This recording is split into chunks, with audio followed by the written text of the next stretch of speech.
Welcome to Not Ashamed. I'm your host, Ashley Nordman, and I'm back today with my friend Kat. So let's dive back into the conversation. So why do you think you guys failed? It sounds like it wasn't meant to be. I don't think he was ever my person. No, it doesn't sound that way. Because what you're telling me is that you lived on potential, but then when you really looked back at your list of things, it was like, but is he really giving me this? He's not. Right. So I don't think he was ever genuinely my person, at least not this time in our lives. Mm-hmm. Like, I think he could be this person. He definitely wants to be a person that he definitely wants a girl like me. Like, he wants that. I just don't think he was ready. Yeah. And that's okay. That's fair. Fair. Yeah. I think he has incredible qualities that make him an incredible person. Like, I'm not, like, we're both really, like, I think genuine people.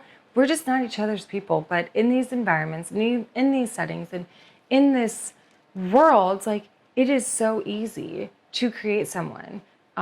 Especially if you have unhealed wounds of like validation and being understood. Mm-hmm. So I just think he isn't my person, and I'm blessed to have seen it in this setting, versus going through life where I have a child involved, there's finances involved. Like, if we had a sick kid, what are you gonna do? Yeah. How are you gonna handle that? Like, are you gonna run, or are you gonna fight this fight with me? Because I would have loved to have gone through this battle together instead of separate. And I think in a lot of relationships, you have that like test of like, are we going to grow together or are we going to grow apart? Exactly. And sometimes growing apart is good. You can find each other later in life. Like, sometimes you do need to heal individually. That's fair and valid.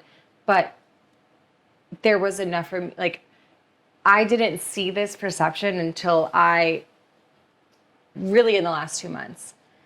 So in the moment, it just feels horrible. And in combination with like the whole world, it's just like, what the hell? But, so many opinions. I mean, I can't imagine like an engagement falling apart, but then on top of that, the whole world knowing. Yeah. So at the time when the show was airing, I was in communication with the show every day. Okay. They called you or what? So they have this aftercare program that like involves producers and therapists and stuff. Which, oh my gosh, that's kind of cool. Yes, very grateful for that. So they offer you therapy? Yes, yeah. Wow. Yeah, they offer us therapy. And then I had one producer who was there with me every day. I could text him at 1 a.m. He was there. And because I would randomly have like manic thoughts, like, I don't know what to do. And like, and he's like, you're fine. Like, let's talk about it. Like, he went through the episodes with me. He helped, so I was lucky to have that. We were in, like, literally the week before the finale episode aired is when kind of the breakup talk started happening. And so in real life, you were talking about breakup? Well, we weren't talking. He told me we were done. He called me on the phone and But this is as it's airing. Oh, yeah. So like episode like 9 or 10. I don't remember. So when you guys filmed this, was it like a year before or how much sooner? No. We filmed it in June. And then it aired like 6 months later, not even. It aired like 4 months later. No, 6 months. 6 months later? Whoa. It aired in, oh my God, when did it air? October? That sounds right. Yeah, I think that's when it is. Okay, so it aired in October. You filmed it in June, aired in October, and in October he's telling you we're not going to work now. No, we were great. We were fine. Oh, okay. Because he wasn't on TV yet. Oh. So he didn't come until like week 2 or 3. We were fine. We were great. We were living life. We were having so much fun. There was even an episode where I was like screaming in the camera, and he was like, "You look so hot. This is funny." And I was like, "Yes, I'm unconditionally loved for my media. Like, this is great. He loves me." That's all we want as women, like validation. Like, I just feeling... want to be unconditionally freaking loved, because this is parts of my personality that do not come out on day to day, but they are hilarious when they do. Like, come on. Yes. And like, there's the beautifulness of it. Like, let's be like, I speak up. Like, it's funny, whatever. So we were doing great. And then it got really bad. The hate got really bad. He got on TV, so people were going to his, social media platform, and people were speaking to him and giving opinion on all his stuff. And so then that was happening, whatever. So it was like in November. It was in November, mid-November. So basically like 2 weeks before the finale or so. And that's when I could already feel a disconnect. He wouldn't see me. I knew it was getting really bad. And I was just like, hello, like, I need to see you, blah, blah. And then he randomly like called me and was like, I don't see this working out. I don't think we're compatible. And that's when I was like, can we please FaceTime on the phone? Like, let's talk on the phone. He told you just on a phone call? I was going to work. Like, I was literally 20 minutes before my shift. What did you do on that shift? I have videos. You have videos? I recorded my pain because I needed to remember, because trauma erases things in your head. It really does. I'm so bad at that. I black out. I cannot forget this pain. That's how intense it was. I remember goosebumps hearing that. Oh my God. I remember I was in the middle of turning my patient. This is insane. I've never said this out loud.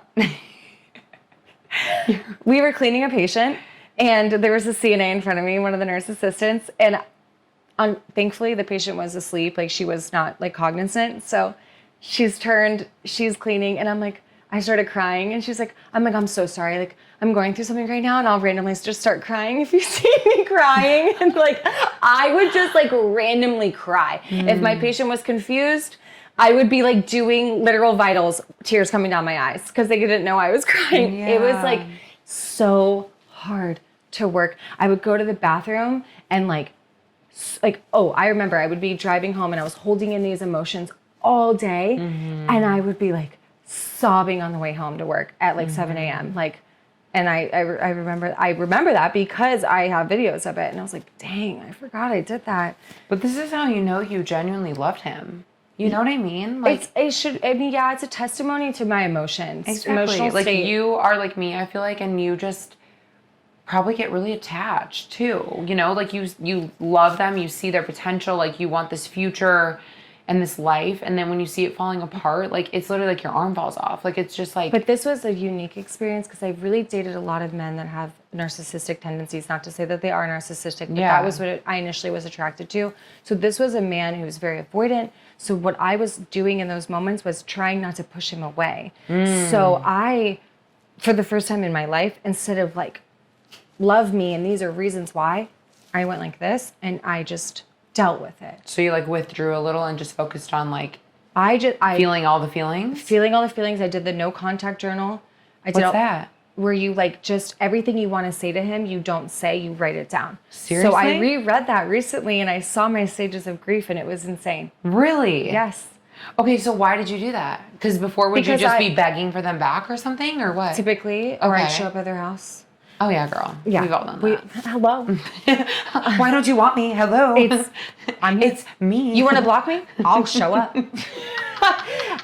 You want to block my number? Private. I know how to do star 67. I know where you live, honey. But now now iPhone knows how to freaking block private number. So no. But because this was such a unique experience with the show, so in my mind, I'm like, he's going through something. He has his own mental health, depressional past. Like, let me put my needs aside right now, and he'll come back. So you gave him space. Gave him space. Space enough. Like, obviously, I'm not like not talking to him. We still had some ounce of contact. Like, so that Tuesday, it was a Tuesday or Wednesday. That Saturday, which in the interim is when, and it was so funny, the day before he did that phone call, I was on the three-way with Jess and Genevieve from my show, and I was like, guys, I think something's about to happen. Like, I feel it. Isn't that weird how you just had that gut feeling? We have that fucking feeling. I swear, you just have that freaking feeling. And they're like, you're fine. He's just overwhelmed. Blah, blah, you're blah. like, nope, I know. I know. And then that next day is when he said that he didn't want to be with me. So then, which still shock. So then Saturday, I'm like, he told me he had a shift that he had to work, but he didn't. And yeah, I learned that men like to do that. They like use work as an excuse. So I was like, can you please see me? Like, let's talk about it in person, blah, blah, blah. And then he said, like, no, it's going to make it worse. So based on what I was getting, as far as I was talking it through with my therapist and a lot of people, and I was like, let me just let him have space while the show airs, and then he's going to see our love story. He's going to see us, and he's going to remember why he loves me, and these are all the qualities I have. It didn't happen that way, but I think that is actually a very healthy way to manage your stress, because by the time a week later, when I was like, okay, let's talk, like, let me hear the whys, like, let me hear what's going on, I came from a way more healed place of self-worth. And you're not as like triggered because you've let yourself have time to like process it. It made me see the faults in his character. Granted, I was listening to the podcast, I was doing all the things, I was trying to understand, because I'm an intellect, like, I need to understand, which is a version of control. I'm like that too, though. I have to understand. I have to know the whys. Yeah, yes. In the same way. I loved getting like, I'm very introspective, so I look at myself and like why I do things. Yeah. And same way with other people, you know, like friends or boyfriends or whoever I have in my life. Like I want to understand like why they're doing it and like break it down, because then it helps me to help them. Yeah. And you're probably like that too, because you're such a helper. Yes, but I've learned that their whys are not the real whys. Like that why is what they're telling themselves to go through life, or because he told me, oh, you know, I actually just had this idea where I wanted to do travel diving. And I never wanted to do that before. So instead of being, this is not what he said, but this is what I said to myself. Actually, I'll tell you exactly what he said. He's like, so when it comes to travel, like, because I had this new shift and what I wanted to do in my career, I thought to myself, what is it? Like, why do I want to do something different when now it's so close to the shift, like to our move? Is it because I don't love you anymore? Wait, he said, I don't love you anymore? Yeah. And I said, oh. Did your heart just sink? Oh. I mean, you're engaged to this man. Engaged. But, you know, it's a promise. I wouldn't say we're planning a wedding. You hadn't even planned it? No. I never looked at it from that perspective. I looked at it as a commitment. And then you were going to take your time to like really figure out if it was... Yeah, so we were going to have an engagement party just to celebrate our love, and that really is what set the whole thing. So he, and I was like, at this point, you know, I was so numb. I couldn't react if I wanted to. So I was like, okay, but that hurts. Let me ask if was it maybe because we're about to go into this really intense shift in our life and that's scary and you're maybe like a little fearful of the outcome. Oh, no, that's not why. I just don't think we're compatible. We're different. I'm like, but you fell in love with our differences because I brought out light when you see darkness. Because that's what we would say. Like, he sees life a little dark and I see life a little light. And like, I kind of bring that out for him. Yeah. And then he also kind of like tames me in a way. So like, I was like confused because I was like, that was like what we liked, you know? So that is what he said to me. But at the same time, like, I don't know if that was true or maybe like a defense, like just to have a reason. I don't think he understood his emotions enough to actually give reason. So those whys are just what they're telling themselves. They're not maybe the truth. And so based on just situations alone, I can tell myself, like, I think the real why was this. And that could have contributed to that, but I don't think there's a sole reason. In turn, the real reason is like, we're not compatible because my person would never. We'll get back to the podcast in just a moment. This episode is sponsored by AN Skin, your answer for all things skincare and beauty. Our medical-grade products, made in the USA, use high-quality ingredients and are clinically proven to give you clear, healthy, youthful skin. Everything is cruelty-free. Visit anskinbeauty.com to shop now and regain your confidence. Now, back to the episode. Yeah, and I feel like that's a valid way of looking at it. I mean, I look at my failed relationships and I always say, you know, we're two people just going in two different directions. Yes. And I think that's like the simplest way to put it. It's not always that easy, obviously. But I think at the end of the day, like, if you have needs and they're not fulfilling them, and same with them, you're never going to end up on the same page. No. And this was just a blessing because it helped you guys both realize, like, this wasn't meant to be. No, and I think that we have both grown so much as individuals, or at least I have, and I think he has too, based on what I've heard him like speak on, and I'm very like grateful that we are in this place. Yeah. Because I do have so much love for him, and coming from a place of compassion and understanding is the way to live life. Like, you have to lead with love and understanding and like growth, and we are going to be able to meet the needs of our future partner tenfold. Yeah, and you learn so much from that. Like, because you're going to know next time. Yeah, when you understand yourself, you can show up so much more. And I think we were both not understanding ourselves. I was so disconnected with my body, my feelings, my emotions. I was in a literal fight or flight state. Yeah. As was he. And we just managed stress differently. That's okay. That's very true. But let's figure it. I'm so lucky that I figured it out now, instead of when we possibly have a sick kid or go through financial hardship or a death. I need to know that you are my rock. Yes. And I think he will be for someone else in the ways that they need. He just is not that way for me, and vice versa. I was not what he needed. I was probably too much. I don't think you're too much. I think I always say that too. And I'm really learning to stop saying that because you're never too much for the right person. You just feel like you're a lot because I know we're so similar. Like we look inward. We are very introspective. We're very caring. We like taking care of people. We're also like independent, but we want someone to like do life with at the same time. Oh yeah, I want a life partner. Yeah, me too. I mean, who wants to do things alone? Nobody. No one. And I think we feel like we're a lot because we have specific needs and because we are maybe intense and because we have a bold personality. But it doesn't mean we're a lot. It just means that we know what we want. And I think that's really hard for some men to get behind because when you're a confident woman, it's very, very intimidating to men, you know? And I've learned that. I feel like men are intimidated by me because they see me like, you're like me, I'm sure. You can pay your own bills. You don't need no man to take care of you. You want them to, but you don't need them to. There's a difference, you know? Like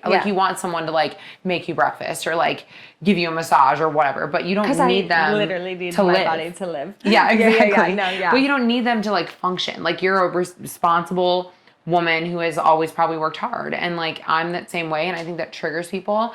And I always used to say, oh, I'm a lot. But it's not, it's like, no, I'm not a lot. I just live my life a little differently than the average woman. Yes. And that comes with a lot of like judgment because I am a mom. I am a business owner. I am hardworking. I do travel. I do a lot of things that like traditional moms, wives, women don't do. But that doesn't make me like, that's not like a fault. No. That's just who I am. Exactly. You know?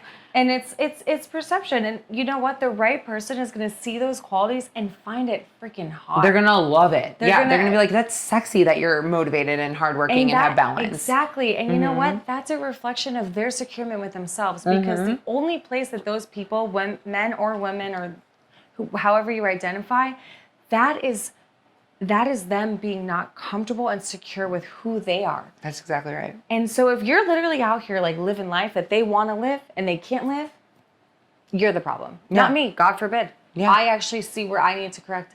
And so because the traditional way a woman is going to be like willing to like accept a man, whatever. And it's such a taboo for a woman to like have standards. Yeah. And to stand with their own self. But we all want love at the end of the day. We all want connection. That is what connects us as human beings is connection. And so just because I carry myself in that way does not mean that I am all the things that you put me under as far like, it's just, and same with men.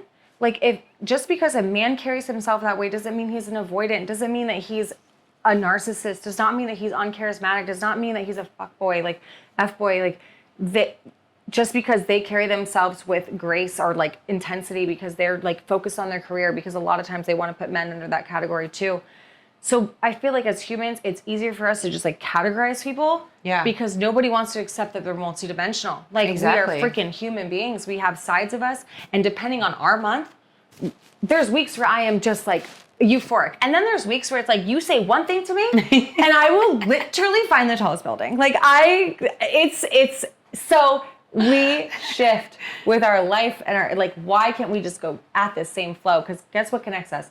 Our desire to be connected. Yeah. So it sucks though, because I really feel like with this show, it shined so much light of this internalized bias for women and how they should carry themselves and how they should do the things. And God forbid I call a man out for his shit. Yeah, seriously. God for freaking bid. And I appreciate you being honest about that because it's scary to speak about. It is. It's scary to acknowledge because you know that by saying that, all the people are going to be like, oh, you just don't want to accept responsibility or accountability. Yeah. You don't want to take like acknowledgement to like where you suck.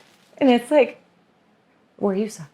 Exactly. I think after like, I've gotten bullied my whole life and like, the bullies on the internet that still love to make fun of me tell me that I always say this over and over and that it's not real. And I'm like, you don't know my life though. You don't know where I came from. Like I was bullied from kindergarten and I'm now in my 30s and I'm still getting bullied. And it drives me insane because the people that come at me just do it because of their own envy and like don't realize that like it's their own projection of how they feel about themselves on me.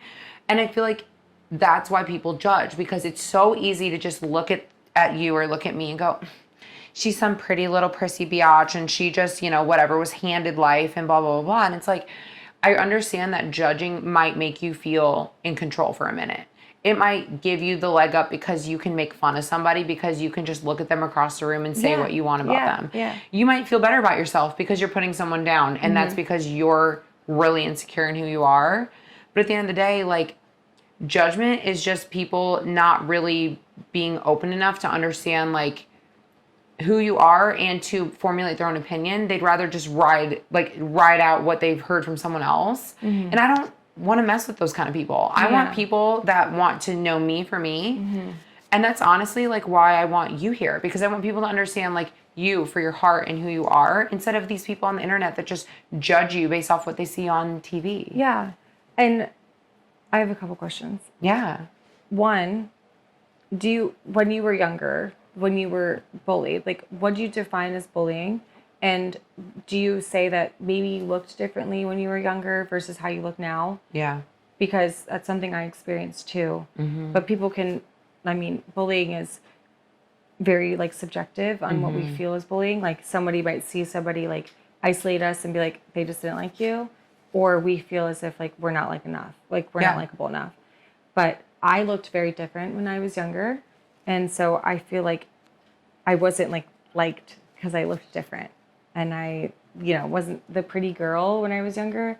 And so that kind of, I feel like, made me have a little bit more isolation in friends. And I was like managed ADHD kid, like, you know what I mean? So yeah, I was the same way. Yeah. I was like you. I was a tomboy. I don't know if you were, but I was. No, I was a girly girl, but I literally would not shut the F up. I was running around the classroom. I needed to be medicated. I was so loud. I was actually like, I didn't have recess, and I had all kinds of things taken away from me because I was so loud and I would blurt all the time. Me and I would too. interrupt the class. Me too. So I had a lot of behavior stuff. Me too.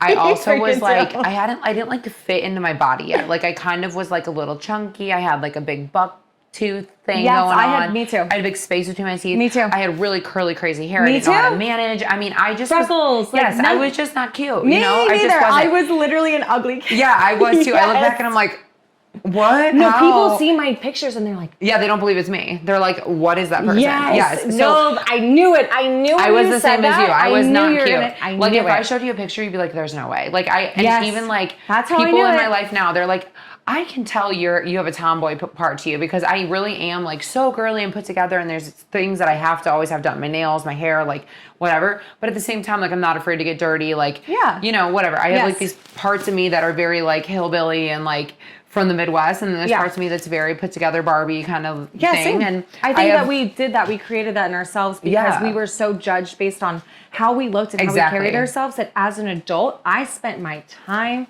making sure that I wasn't judged anymore. Yeah, I always put myself together because people judged me for my looks. And then guess what? I got judged in the other way. Yeah, exactly. And it was the same for me. So I think like I knew it when you said that. Yeah, and when you ask me like what is bullying, like there are forms of bullying. There's, emotional bullying, physical bullying, like people actually getting hit or hurt. Yeah. For me, it was all emotional, and it was also like social, like being like literally like ostracized from my group and cut out. Yep. And so in kindergarten, I was picked on the bus because I had a buck teeth, and they I had like, buck teeth too. yeah, buck teeth. I would say buck teeth, and like they called me too. Buck Tooth Betty. Oh no! And like I was all like always made fun of. I was like the center of like being picked on. And then me too. In grade school, it was the same thing. Like my friends would make me do embarrassing stuff just to like. Because at the time I was just trying to gain acceptance, so I was doing stupid things out of my character just to get like friends. Oh my god, I did the same thing. I never even thought about that. Yeah, and then in high school, same thing. Like I had gotten really skinny, I lost all this weight, I was into like sports. So then everybody told me I had an eating disorder, and so it was like time after time, it was all these false accusations, and then I believed them, and then I would just like shut down. Yes. And so I was bullied over and over for who I was, or the way I showed up, or the way I looked. Naturally. Or how I acted. And it was just like I never felt good enough. And that bullying obviously really hurt me. But then into like my adulthood now, I've learned to work through all that and realize that in a way it was a blessing, because now I know exactly who I am. And when people talk shit or try to like put me down, it doesn't affect me because I know inside who I am, and I go to bed at night with myself, and I know exactly my narrative and my story, and like I can control my own thoughts.